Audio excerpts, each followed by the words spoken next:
দুনিয়াটাকে এত সুশোভিত করে তোমাদের সামনে তুলে ধরেছে, মনে হচ্ছে এই দুনিয়াই সবকিছু।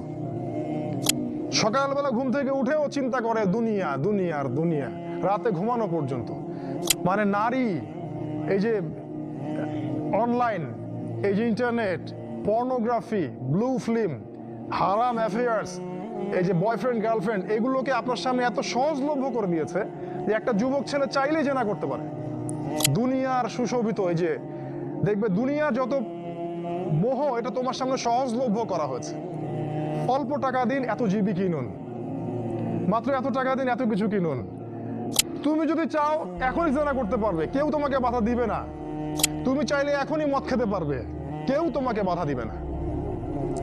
অথচ মদ যদি উমর রাদিয়াল্লাহু আনহুর সময় কেউ পান করত, তাকে 80টা বেত্রাঘাত করা হতো। কেউ যদি জিনা করতো ওই সময়, তাহলে প্রকাশ্যে ওকে 100টা বেত্রাঘাত করা হতো। কোনো বিবাহিত ব্যক্তি যদি জিনা করত, তাকে রজম করে হত্যা করা হতো।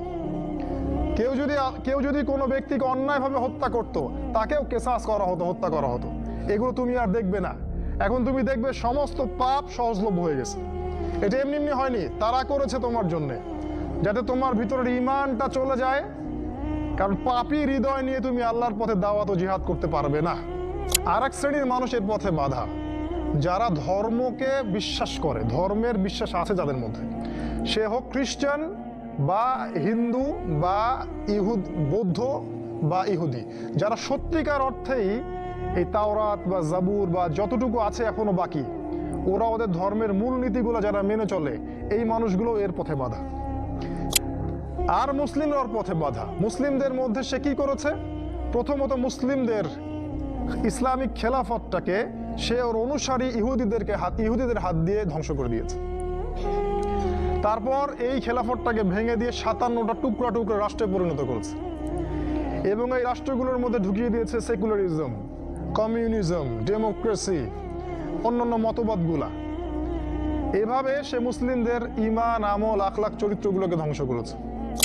এই পথে আরেকটা শ্রেণী সবচেয়ে বড় বাধা, সেটা হলো এই মুসলিম উম্মার তরুণ প্রজন্ম, যাদেরকে নিয়ে আমার আজকের লেকচার। এই জায়গা থেকে তোমাদের জন্য কথা। এতক্ষণ যা বললাম কিছুটা বুঝতে পারছেন কি? আলহামদুলিল্লাহ। এখন এই মাসিহুদ দাজ্জাল এবং এর অনুসারীদের জন্য সবচেয়ে বড় বাধা হচ্ছে এই মুসলিম উম্মার তরুণ প্রজন্ম। কারণ তরুণ প্রজন্ম চাইলে, তরুণ প্রজন্ম যদি একবার গর্জে ওঠে মুসলিমদের, ইনশাআল্লাহ তাআলা তারা সকল বাতিলের ভিত্তি গুঁড়িয়ে দিতে পারে ইনশাআল্লাহ।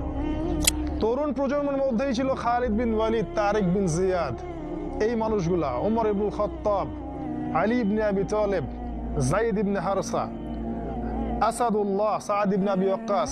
এই যে সাহাবায়ে কেরামদের নাম আপনারা জানেন, তরুণ সাহাবী ছিলেন যখন তার ইসলামের পক্ষে দাঁড়িয়েছিলেন। একাই ওমর, সে সারা মক্কাকে পরিবর্তন করে ফেললো। এক হামজার সামনেই 20-30টা মানুষ দাঁড়াতে সাহস পাইত না। একজন তারেক বিন জিয়াদ, তিনি স্পেন জয় করে ফেললেন।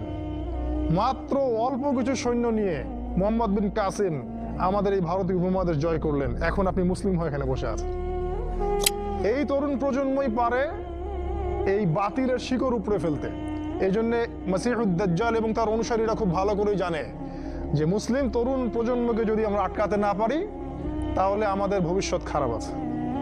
পয়েন্ট নাম্বার 1, প্রথমত ইহুদি এবং খ্রিস্টান এই সভ্যতা আপনার সাথে যা করেছে তা হচ্ছে আপনাকে আপনার জীবনের উদ্দেশ্য থেকে তারা সরিয়ে দিয়েছে। এটা 1 নাম্বার কাজ তারা করেছে। আল্লাহ পাক কোরআনে বলেছিলেন, ওমা খালাকতুল জিন্না ওয়াল ইনসা ইল্লা লিয়াবুদুন, আমি মানুষ এবং জিনকে শুধুমাত্র আমার ইবাদত করার জন্যই সৃষ্টি করেছি। তারা আপনাকে এই উদ্দেশ্য থেকে সরিয়ে দিয়েছে। এখনকার যুবক শ্রেণী আল্লাহর জন্য বাঁচে না, আল্লাহর জন্য মরে না। নো, এখনকার যুবক শ্রেণী টাকার জন্য বাঁচে, পদের জন্য বাঁচে, চাকরির জন্য বাঁচে, একটা মেয়ের জন্য বাঁচে। এখনকার যুবক শ্রেণী আল্লাহর জন্য বাঁচে না। ইল্লা মাশাআল্লাহ, অল্প কিছু ভাই আছে জানি, তাদের কথা আলাদা। এটা প্রথম কাজ সেটা করেছে, আপনাকে আপনার জীবনের উদ্দেশ্য থেকে সরিয়ে দিয়েছে। আমি 100% নিশ্চিতভাবে বলতে পারি, আপনি যে যুবককে জিজ্ঞাসা করবেন যে বাবা তোমার জীবনের উদ্দেশ্য কি, কেউই বলবে না আমার জীবনের উদ্দেশ্য জান্নাত। চ্যালেঞ্জ করলাম আমি, জিজ্ঞাসা করে দেখিয়ে। কোনো যুবক বলবে না আমার জীবনের উদ্দেশ্য জান্নাত। বলবে না। তার জীবনের উদ্দেশ্য চাকরি, অথবা একটা অ্যাফেয়ার, অথবা পলিটিক্যাল পাওয়ার, অথবা স্ট্যাটাস, অথবা জমি বাড়ি অথবা গাড়ি। এখনকার যুবকদের শারীরিক শক্তি আর আমাদের চাচাদের শারীরিক শক্তির মধ্যে আকাশ পাতাল পার্থক্য আছে। এখানকার কোনো চাচার সাথে লড়াই করার ক্ষমতা তোমাদের নাই। তোমরা তিনজন মিলে একজন চাচার সাথে পারবা না ইনশাআল্লাহ, আমি বিশ্বাস করি এটা। আগেকার মানুষদের যে শক্তি, ফিজিক্যাল স্ট্রেংথ, এটা তোমাদের মধ্যে নাই। তোমরা কি বুঝতে পারো? এটা ওরা করেছে। কিভাবে জানো? তোমাদের জীবনযাত্রার রুটিনটা তারা চেঞ্জ করে দিয়েছে। তোমরা এখন ঘুমাও 12টা, 1টা, 2টা, 3টায়, আর ওঠো ওই যে 10টা, 11টা, 12টায়। তোমরা আর রাসূলের সুন্নাহ অনুযায়ী চলো না। আমাদের চাচারা ঘুমাতেন 9টায়, ওই যে ভোর 4টায় উঠতেন, তাহাজ্জুদ পড়তেন, তারপরে নামাজ পড়তেন, মাঠে কাজ করতে যেতেন। তাদের যে ফিজিক্যাল স্ট্রেংথ, এটা তোমাদের মধ্যে নাই। যদি আবারও মুক্তিযুদ্ধ হয়, তোমরা কিছুই করতে পারবে না দেশের জন্য। ওটা পেঁচার পরে লাভ নাই যে সোনার প্রজন্ম তৈরি করতেছে, এগুলো বোগাস কথাবার্তা। বিশ্বাস না হয় একটা মাঠে 10 পাক রাউন্ড দেওয়ান না সবাইকে, একটা মাঠে নিয়ে যান, 10 পাক দৌড়াতে লাগা দেন, দেখেন কয়জন দৌড়াতে পারে। আমরা যে খাবার খাই, সেই প্রত্যেকটা খাবারের মধ্যে তারা এমন কিছু পয়জন ঢুকিয়ে দিয়েছে, যার মধ্য দিয়ে এমন জটিল জটিল রোগ ব্যাধির সৃষ্টি হচ্ছে, যেটা আগের 50-100 বছর আগে ছিল না। বিশ্বাস না হলে আপনি চেক করে দেখেন। এখন যত খাবার তোমরা খাও, বাইরের খাবার, ম্যানুফ্যাকচার্ড খাবার, এই প্রতিটা খাবার তোমাদের শরীরের জন্য ক্ষতিকর। যা খাচ্ছ বাইরের ম্যানুফ্যাকচার্ড, এই যে ড্রিঙ্কসগুলো খাচ্ছ, এই যে ফুডগুলো খাচ্ছ, ফাস্ট ফুড খাচ্ছ, এই যে হোটেলগুলোতে খাচ্ছ, হাইজেনিক কোনো খাবারই তোমরা খাচ্ছ না। অথচ আমাদের এই চাচাদের দিকে তাকিয়ে দেখো, তারা সব দেশি জিনিসপত্র খেয়ে খেয়ে বড় হয়েছেন। ওই সময় ফ্রেশ বাতাস, ফ্রেশ খাবার, এখনো তারা স্ট্রং। আর তোমার এই 30 বছর বয়সে, আমার এই 30-25 বছর বয়সে আমরা ওটা করতে পারছি না। এটা এমনি এমনি হয়নি, এটা ওদের চক্রান্ত ছিল, যাতে করে মুসলিম উম্মার তরুণ প্রজন্মকে তারা ধ্বংস করতে পারে। মুসলিম উম্মার তরুণ প্রজন্ম সেই জাজবা রাখে না। 1 নাম্বার তোমাদের জীবনের উদ্দেশ্য থেকে সরিয়েছে, 2 নাম্বার তোমাদের খাবারের অভ্যাস চেঞ্জ করেছে, 3 নাম্বার তোমাদের এই শারীরিক সক্ষমতা নষ্ট করেছে, 4 নাম্বার তোমাদের শিক্ষা ব্যবস্থাকে সে ধ্বংস করেছে। কথাটা ভালো করে শোনো, তোমাদের শিক্ষা ব্যবস্থাকে তারা ধ্বংস করেছে। কিভাবে? তুমি 25 বছর এই সেকুলার লাইনে পড়াশোনা করবা, 25টা সূরা তুমি শিখতে পারবা না, ইম্পসিবল। তুমি 25 বছর এদিকে পড়াশোনা করেছো, কিন্তু 25টা হাদিস তোমার জানা নাই, 25 জন সাহাবীর নাম তুমি বলতে পারবে না, তুমি রাসূলুল্লাহ সাল্লাল্লাহু আলাইহি ওয়াসাল্লামের জীবনী কখনো পড়ে দেখো নাই, ছুঁয়েও দেখো নাই, তার স্ত্রীদের নাম তোমার জানা নাই, 10 জন জান্নাতি সুসংবাদপ্রাপ্ত সাহাবীর নাম তোমার জানা নাই। কিন্তু তুমি এদিকে science, arts, commerce, physics, chemistry, biology, হাবি জাবি সব পড়ে শেষ করেছো, ইসলামের বেসিক নলেজ তুমি অর্জন করো নাই। এটা ওদের চক্রান্ত ছিল, শিক্ষা ব্যবস্থা দিয়ে তোমাদেরকে ইসলাম থেকে সরিয়ে দেয়া, এবং তারা সেখানে 100% সফল। ইসলাম যে একটা প্রশস্ত সাগর, এখানে যে কত কি আছে এটা আমাদের জানা হচ্ছে না। একই সাথে কোরআন সুন্নাহ হাতে থাকার পরেও আমরা বিশ্বকে চ্যালেঞ্জ করতে পারছি না। আল্লাহ পাক বলেছেন, কোরআন আমি তোমার উপর নাজিল করেছি তিবিয়ানান লিকুল্লি শাই, এটা প্রত্যেকটা বিষয়ের ব্যাখ্যা। কিন্তু কোরআন থেকে আমরা পৃথিবীর সবকিছু এখন ব্যাখ্যা করতে পারি না। কোরআন দিয়ে আমরা অর্থনীতি ব্যাখ্যা করতে পারি না, আমরা রাজনীতি ব্যাখ্যা করতে পারি না, আমরা শেষ জামানাকে ব্যাখ্যা করতে পারি না। কিন্তু কোরআন আমাদের হাতে আছে, ঘরে আছে। মাদ্রাসায় পড়ছি, কিন্তু মাদ্রাসায় পড়ে ইংরেজি জানছি না, আইসিটি জানছি না, বিশ্ব সম্পর্কে জানছি না, অর্থনীতি জানছি না, এমনকি ইসলামের ইতিহাসও জানছি না। তাহলে এখানেও কিছু সমস্যা থেকে গেছে। এটা দ্বিমুখী শিক্ষা ব্যবস্থা চলছে, এটার একমুখীকরণ প্রয়োজন ছিল, যেটা হয়নি বিগত 50-60-70 বছর। কিন্তু 1914 সালে যখন প্রথম বিশ্বযুদ্ধ হয়, তারপরে সারা বিশ্বের ইহুদিরা ওই জেরুজালেম দখল করেছে, এবং 1947 সালে এই ইহুদিরাই এই ইসরায়েলকে একটা রাষ্ট্র ঘোষণা করেছে। এবং আজকের এই বিশ্বে, সারা বিশ্বের super power, leading ruling state হচ্ছে এখন ইসরায়েল, এখন আমেরিকা না। এখন আমেরিকা পৃথিবীর রুলিং স্টেট নয়, এখন ইসরায়েল হচ্ছে পৃথিবীর রুলিং স্টেট, নেতৃত্ব দানকারী রাষ্ট্র। এই বিশ্বের সমস্ত রাজনীতি, এই বিশ্বের সমস্ত সুদভিত্তিক অর্থনীতি, এই বিশ্বের সমস্ত মিডিয়া, সমস্ত প্রযুক্তি, সমস্ত অস্ত্রশস্ত্র যা কিছু আছে সব কিছু জেরুজালেম থেকে এখন নিয়ন্ত্রণ করা হয়। তোমাদের কোনো সমস্যা? তোমাদের কোনো সমস্যা? সমস্যা থাকলে বাইরে চলে যাও। জেরুজালেম থেকে পৃথিবীর সবকিছু নিয়ন্ত্রণ করা হবে, এখন সেটা হচ্ছে, এবং এখান থেকেই মাসিহুদ দাজ্জাল বের হবে। তাহলে ইসরায়েলও দখল হয়ে গেল, ইহুদিরাও সেখানে চলে আসলো, এবং জেরুজালেমকে 2017 সালে রাজধানীও ঘোষণা করা হলো। আর এই জায়গা থেকেই বের হবে মাসিহুদ দাজ্জাল। তাহলে এর আগমনের কতটুকু সময় বাকি আছে চিন্তা করতে থাকেন এখন। এই চিন্তার খোরাক আপনাকে দিলাম। আর ওই ইহুদিরা সারা বিশ্ব থেকে ইহুদিরা এখন ওই জেরুজালেমে দখল করে ফেললো। আমাদের জায়গা, আমাদের দেশ, আমাদের প্যালেস্টাইন, যেখানে ঈসা আলাইহিস সালাম নামবেন, সেখান থেকে আল্লাহ পাক ইসলামী খেলাফত সামনে বাস্তবায়ন করবেন। ইমামুল মাহদি এবং ঈসা আলাইহিস সালাম মিলে ওই জেরুজালেম থেকেই সারা বিশ্বে ইসলামী খেলাফত বাস্তবায়ন করবেন। সামনে অপেক্ষা করতে থাকেন 5, 10, 15, 20 বছর, আল্লাহ ভালো জানেন। অল্প সময় পরে ইনশাআল্লাহ। আমাদের ওইদিকে ভ্রুক্ষেপ নাই। সারা বিশ্বে মুসলিমদেরকে মেরে কুটি কুটি করে ফেলছে, রক্ত আর রক্ত সারা বিশ্বে মুসলিমদের। যেদিকে তাকাবেন, হোক সেটা ভারত বা আপনার আফগানিস্তান বা ইরাক বা সিরিয়া বা লিবিয়া, লেবানন, ইভেন আমাদের বাংলাদেশ, যেখানে তাকাবেন মার খাচ্ছে কারা? ইহুদিরা মার খায়, খ্রিস্টানরা মার খাচ্ছে। এক মুসলিম ভাইকে মারলে আর এক মুসলিম ভাই হাসে। এর চেয়ে অপদার্থ মানে মুসলিম উম্মাহ কোথায় দেখছে? আমি তো দেখিনি। বার্নার্ড শ একজন দার্শনিক ছিলেন, উনি খ্রিস্টান। উনি বলেছিলেন যে মুসলিমদের হাতে কোরআন থাকার পরেও তাদের আজকে এই অবস্থা কিভাবে হলো আমার বুঝে আসে না। এটা একজন খ্রিস্টানের মন্তব্য। আজকে আমরা এভাবে বিভক্ত হয়ে গেছি, সারা বিশ্বে আমরা মার খাচ্ছি। অর্থনৈতিক চাবিকাঠি আমাদের হাতে নাই, ইহুদিদের হাতে, এবং সারা বিশ্বের ব্যাংকিং সিস্টেম সুদ ভিত্তিক। আপনি মনে করছেন আপনি খুব পরোজগার, আপনি হয় সুদ খান, না হলে সুদ দেন, না হলে সাক্ষী থাকেন, না হলে লিখে রাখেন। কোনো না কোনো কাজ আপনি অবশ্যই করেন। আমরা কেউই সুদের ছুটাফেটা থেকে মুক্ত নই। অথচ নবী সাল্লাল্লাহু আলাইহি ওয়াসাল্লাম কতদিন আগে বলেছিলেন, যে ব্যক্তি সুদ খায় সে যেন তার মায়ের সাথে জেনা করে। জেনা বোঝেন তো? মাকে ধর্ষণ করা। প্রত্যেক সুদখোরের পাপ 73টা পাপের সবচেয়ে নিচের পাপ, সে তার মাকে ধর্ষণ করছে, প্রতিদিন ধর্ষণ করছে। প্রতি বেলায় সে মাকে ধর্ষণ করছে, 3 বেলায় সে সুদের ভাত খাচ্ছে। কারো কোনো ভ্রুক্ষেপ নাই। ইসলামিক জাকাত কেন্দ্রিক ব্যবসা ভিত্তিক অর্থনৈতিক সিস্টেম কি আমরা চালু করতে পেরেছি?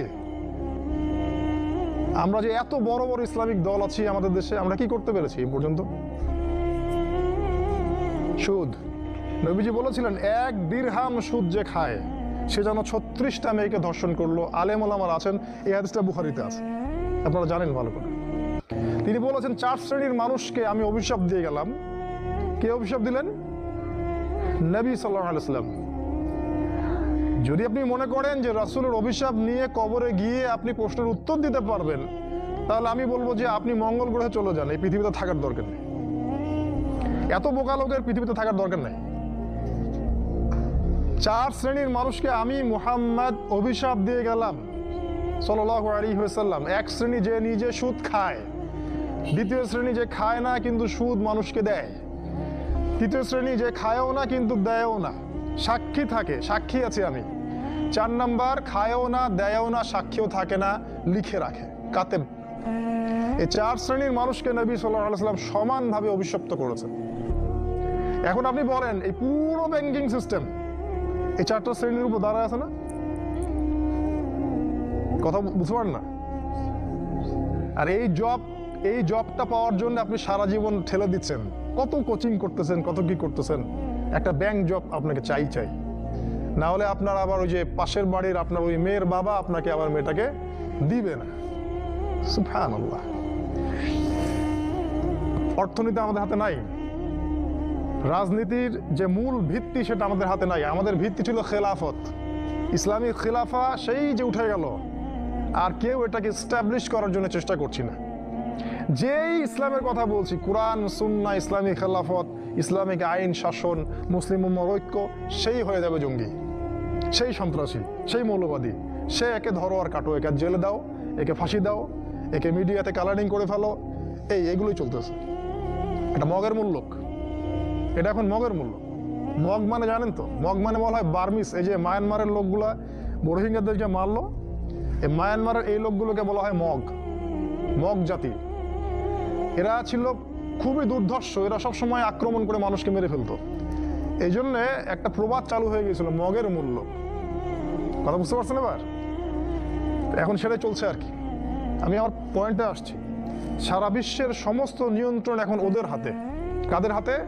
ওই ইহুদি এবং ওই খ্রিস্টানদের হাতে। এবং তাদের সাথে যুক্ত হয়েছে মুশরিকরা, যারা শিরিক করে।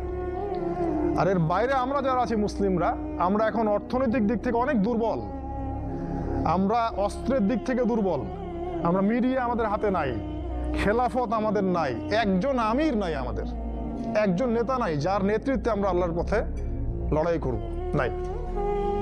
খুঁজে দেখেন, ইভেন ইসলামিক যতগুলো দল আছে আমাদের দেশে, সবাই মিলে যদি একজন আমিরকে সিলেক্ট করে, এই কাজটা আজ পর্যন্ত হয়নি। হয়েছে? সমস্ত দল যারা হকপন্থী দাবি করে, সবার দলের মধ্যে থেকে একজন আমিরকে সিলেক্ট করতেন, যার নেতৃত্বে সবাই আল্লাহর পথে কাজ করবে, যিনি হবেন এখানকার ইমারার প্রধান। হয়েছে? হয়নি। আমাদের ইমারত নাই, এতিম এতিম অবস্থায় আছে। বরং একে অপরের সাথে কাদা ছড়াছড়ি, মারামারি, এর কাটাকাটি, গীবত আর তহমত, এগুলোই চলছে। ওদের হাতে সবকিছু এখন। আর নবীজি এটাই বলেছিলেন, শেষ জামানায় ওই জেরুজালেম থেকেই দাজ্জাল বের হবে। দাজ্জাল খুব ভালো করেই জানে যে তার এই যে মিশন, সারা বিশ্বকে সে শাসন করতে চায়। দাজ্জাল সারা বিশ্বকে শাসন করতে চায়। এই শাসন করার জন্যে তার পথে বাধা কারা কারা? এই শাসনের পথে, তার পথে বাধা প্রথমত মুসলিম জাতি। মুসলিমরা তাকে মেনে নিবে না, ইহুদিরা ওকে মেনে নিবে। কয়দিন পরে দেখবেন জেরুজালেম থেকে একজন শাসক বের হবে, যে বলবে আমি মাসিহ, আমি হচ্ছি মাসিহ। মাসিহ মানে ত্রাণকর্তা। আমাদের নবী বলেছেন, এ মাসিহ না, মাসিহ দাজ্জাল হবে, মিথ্যা মাসিহ। কখন সে বের হবে? যখন ইসরায়েল এই পৃথিবীর রুলিং স্টেট হবে, মানে বিশ্বের প্রতিটা দেশ তার কথায় উঠবে, তার কথায় বসবে। এখন যেমন বিশ্বের দেশগুলো আমেরিকার কথায় উঠে বসে, ঠিক ওই রকম সামনের দিনগুলোতে ওখান থেকে এরকম একজন ব্যক্তি বের হবে, যে হবে খুব শক্তিশালী, এক চোখে অন্ধ, চুলগুলো হবে কোকড়ানো, এক হাতে জান্নাত এক হাতে জাহান্নাম নিয়ে ঘুরবে। মানে দৃশ্যত না, তাকে অনুসরণ করলে সে আপনাকে সুখ স্বাচ্ছন্দ্য, একদম উন্নতি, অগ্রগতি, প্রোগ্রেস দিবে, আপনি জান্নাতে চলে যাবেন। এটাই জান্নাত। আর যখনই আপনি তার বিরোধিতা করবেন, সে আপনাকে দুর্ভিক্ষ দিবে, আক্রমণ করবে, আপনাকে মিডিয়া দিয়ে আক্রমণ করবে, অস্ত্র দিয়ে আক্রমণ করবে, আপনার ইকোনমি সে ধ্বংস করে দিবে। এটাই জাহান্নাম। এখানে ওই অরিজিনাল জান্নাত, অরিজিনাল জাহান্নাম বোঝানো হয়নি। এখন এর পথে বাধা প্রথমত মুসলিমরা। যে পবিত্র হয়েছে সে সফল, আর সে ধ্বংস হলো যার ভিতরটা কলুষিত হয়ে গেছে। তোমার ভিতরটা কলুষিত হয়ে গেছে, তোমার ভিতরে কোনো রকম চেতনাই নাই আল্লাহর পথে দাওয়াতের এবং জিহাদের। এটা ধ্বংস করে ফেলা হয়েছে। কারণ পাপ করতে করতে করতে করতে তোমার ভিতরে কালিমা লেপন হয়ে গেছে। কারণ তুমি দিনে একটা বারো আল্লাহকে বলো না, আস্তাগফিরুল্লাহ ওয়া আতুবু ইলাইহি। খেয়াল করে দেখবা, কোরআন তেলাওয়াত শুনে তোমার চোখ দিয়ে কখনো পানি পড়ে না।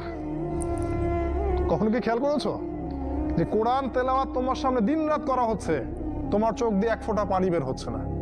কেন বের হচ্ছে না? কারণ তোমার ভিতরে সেই পরিশুদ্ধ হৃদয়টা নাই, তাসকিয়া, নূরটা নাই, পাপ দিয়ে ভর্তি হয়ে গেছে। 6 নাম্বার, নারীকে তোমার সামনে সহজলভ্য করা হয়েছে। নারী, মেয়েদেরকে তোমার সামনে এমনভাবে উপস্থাপন করা হয়েছে ল্যাংটা করে। রাসূল সাল্লাল্লাহু আলাইহি ওয়াসাল্লাম বলেছিলেন যে শেষ জামানায় 2 শ্রেণীর মানুষ আসবে যাদেরকে আমি এখনো দেখি নাই।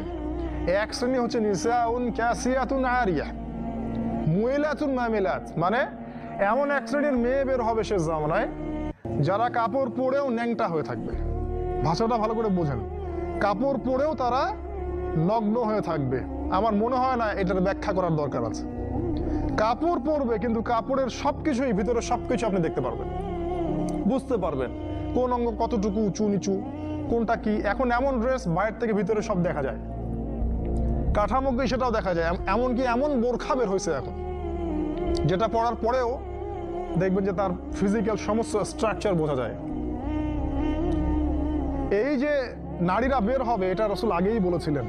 একটা হাদিস আপনাদেরকে বলি, নবী সাল্লাল্লাহু আলাইহি ওয়াসাল্লাম আরো বলেছেন যে এই মাসিহুদ দাজ্জালের সবচেয়ে শেষ অনুসারী হবে এক শ্রেণীর নারী, এক শ্রেণীর নগ্ন নারী, যাদেরকে তার স্বামী, বাবা, পিতা ঘরে রাখতে চাইবে, কিন্তু তারা ঘরে থাকবে না, তারা বাঁধন ছিঁড়ে বের হয়ে চলে যাবে বাইরে। আবার বুঝাই, শেষ জামানায় মাসিহুদ দাজ্জালের অনুসারী হবে এক শ্রেণীর নারী, যাদেরকে তাদের পিতা, স্বামী, ভাই ঘরে রাখতে চাইবে, তারা ঘরে থাকবে না। আপনি কি বুঝতে পারছেন তারা কারা? বর্তমান সময়ের এই ফ্যামিনিস্ট রেভলিউশন যারা করছে এরা সবাই দাজ্জালের অনুসারী। দাজ্জাল যখন বের হবে এরা সবাই তাকে অনুসরণ করবে, অবশ্যই করবে। একটা কোভিড-19 যদি সবাইকে একমুখী করে ফেলতে পারে, দাজ্জালের ফিতনা যে কত ভয়ঙ্কর হবে সেটা চিন্তাই করতে পারবেন না আপনি।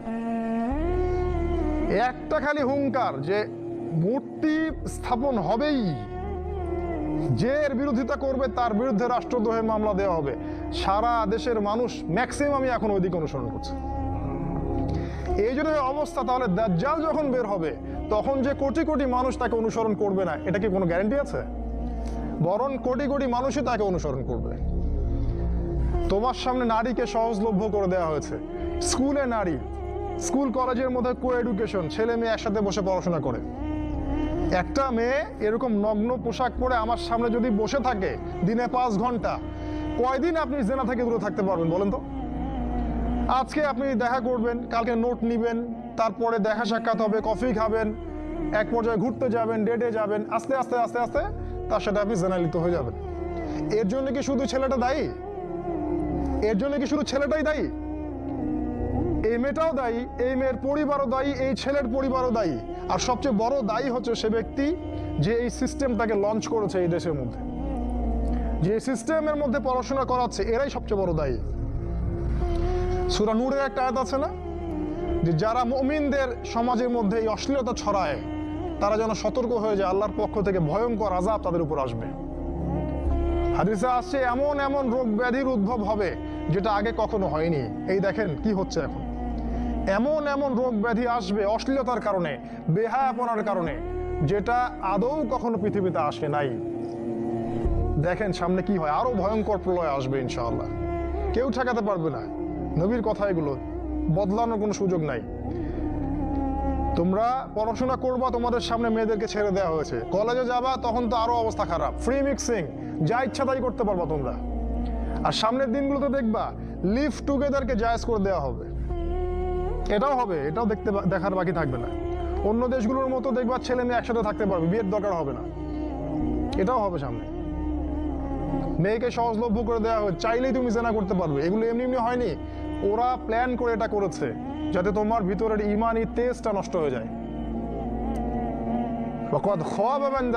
যার ইমানের তেজ থাকবে না ধ্বংস হয়ে যাবে সে। 7 নাম্বার,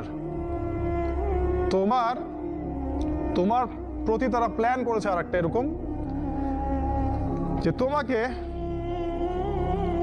ইসলামের মধ্যে যখন তুমি ইসলাম ফলো করতে চাইবা, কোনোভাবে যদি তুমি ইসলাম ফলো করতে চাও, তখন দেখবা ইসলামের মধ্যে এসে 1000টা দলাদলি, 1000টা। তখন তুমি কনফিউজড হয়ে যাবা যে কোথায় যাব আর কোথায় হক পাবো। যারা ইসলামপন্থী তাদের মাঝেও তারা এমন একটা চক্রান্ত করে দিয়েছে যাতে মুসলিমরা মুসলিমদের সাথে সারা জীবন মারামারি কাটাকাটি করতে থাকে। বাস্তবতা দেখেন তাই হচ্ছে। এভাবে তারা তোমাকে ওদের গোলাম বানানোর প্ল্যান করেছে। 8 নাম্বার, রিজিক, তোমাকে সারাদিন রিজিকের টেনশন দিয়ে রেখেছে ওরা। রিজিক নিয়ে প্রতিটা যুবক টেনশন আর টেনশন, কি করব, কি খাবো আর কি পড়বো, কি কবে চাকরি পাবো আর কি ব্যবসা করবো, সারাদিন রিজিকের টেনশন। এই যে দারিদ্রতার ভয় আর রিজিকের ভয় দিয়ে তারা তোমাকে আল্লাহর পথ থেকে সরিয়ে দিয়েছে। 9 নাম্বার, আমি খুব শর্ট করে বলছি, অনেক ডিটেলস সময় লাগবে বেশি বললে। 9 নাম্বার হচ্ছে যে তারা যেটা প্ল্যান করেছে যে তোমার রিজিকের মধ্যে তারা হারাম ঢুকিয়ে দিয়েছে। হারাম, তুমি যে সেক্টরেই যাবা রিজিকের সন্ধানে, সেখানে গিয়ে দেখবা হারাম সেখানে যুক্ত হয়ে আছে। হয় ঘুষ থাকবে, না হলে সুদ থাকবে, না হলে প্রতারণা থাকবে, অথবা অন্য কোনো এমন কিছু থাকবে যার মধ্য দিয়ে তোমাকে রিজিক অন্বেষণ করতে হবে। চাকরিগুলোর দিকে তাকান, এখন দেখেন কি অবস্থা।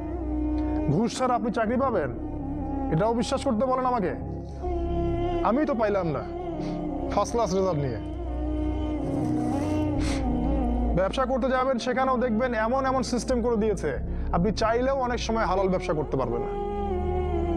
একটা হালাল পণ্যের ব্যবসা করবেন, সেখানেও হারাম তারা ঢুকিয়ে দিয়েছে। এগুলো এমনি এমনি হয়নি। আর 10 নম্বর একটা হচ্ছে যে ইসলামিক মানে জীবনের প্রতিটা ক্ষেত্রে বলতে বোঝাচ্ছি আপনার ব্যক্তি জীবন, আপনার সামাজিক জীবন, আপনার পরিবার, আপনার এই যে রাষ্ট্র, বিশ্ব, ইসলামের প্রতিটা ক্ষেত্রে যে একজন ব্যক্তি হবে আপনার আদর্শ, তিনি হচ্ছেন কে? মুহাম্মদ রাসূলুল্লাহ সাল্লাল্লাহু আলাইহি ওয়াসাল্লাম। এটা কার কথা? আমাদের কথা না আল্লাহর কথা? লাকাদ কানা লাকুম ফি রাসূলিল্লাহি উসওয়াতুন হাসানাহ। ওই উসওয়াতুন হাসানাহ যাকে আপনার উচিত ছিল ব্যক্তি, পরিবার, সমাজ, রাষ্ট্র সমস্ত জীবনে বাস্তবায়ন করার, এই উসওয়াতুল হাসানাহ তারা সরিয়ে দিয়েছে, দেয় নাই?